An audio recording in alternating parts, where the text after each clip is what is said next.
এ যেন মশার নগরী। দিন কিংবা রাত ঘরে বাইরে কোথাও স্বস্তি নেই, অতিষ্ঠ নগরবাসী। এ চিত্র প্রায় ৭০ লাখ জনসংখ্যার গাজীপুর মহানগরীর। শেষ কবে এই শহরের মানুষ মশার ঔষধ স্প্রে করতে দেখেছেন তা হয়তো অনেকেই ভুলেই গেছেন। ফলাফল অলিতে গলিতে আনাচে কানাচে প্রতিনিয়তই বাড়ছে মশার উপদ্রব।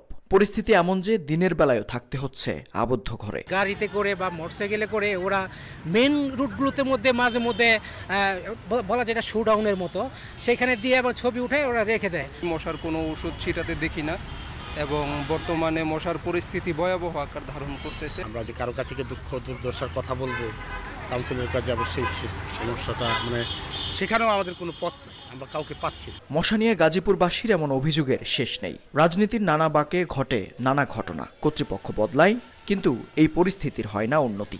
এমন বাস্তবতায় এই মশাই যেন নগরীর স্থায়ী বাসিন্দা। মশা নিধনের দায়িত্বে থাকা গাজীপুর সিটি কর্পোরেশন নাকি এরই মধ্যে বহু পদক্ষেপ নিয়েছে, যার মধ্যে গেল ২ বছরে মশা মারার ঔষধ কিনতেই খরচ হয়েছে প্রায় ৯ কোটি টাকা। ফলাফল ঘুরে ফিরে সে একই। স্বাভাবিকভাবেই তখন প্রশ্ন ওঠে, মশা মারতে কর্তৃপক্ষের সদিচ্ছা আছে তো? বিপুল পরিমাণ অর্থ ব্যয়ের পরও কেন মশা থেকে স্বস্তি মিলছে না নগরবাসীর? এই প্রশ্নের জবাব নেই কারো কাছেই। দীর্ঘদিন ধরেই গুঞ্জন এই ওষুধ কেনা নিয়েই নগর ভবনে চলছে শুভঙ্করের ফাঁকি। এরই মধ্যে মশা মারার নামে বিপুল পরিমাণ অর্থ লোপাটের অনুসন্ধানে নেমেছে দুর্নীতি দমন কমিশন। পাওয়া গেছে প্রাথমিক সত্যতাও। বেশ কিছু অনিয়ম এবং দুর্নীতির প্রাথমিক তথ্য পেয়েছি। সম্পূর্ণ রেকর্ডপত্র যাচাই বাছাই করে আমরা পূর্ণাঙ্গ প্রতিবেদন কমিশনে উপস্থাপন করব।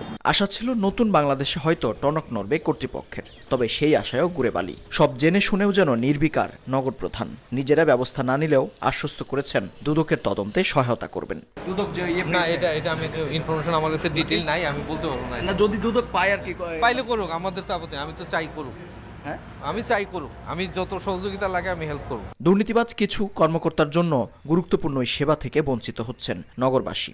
এমন বাস্তবতায় শিগগিরই ব্যবস্থা না নিলে আসছে ডেঙ্গু মৌসুমে পরিস্থিতি হতে পারে আরও ভয়াবহ। মেহেদী হাসান, সময় সংবাদ, গাজীপুর।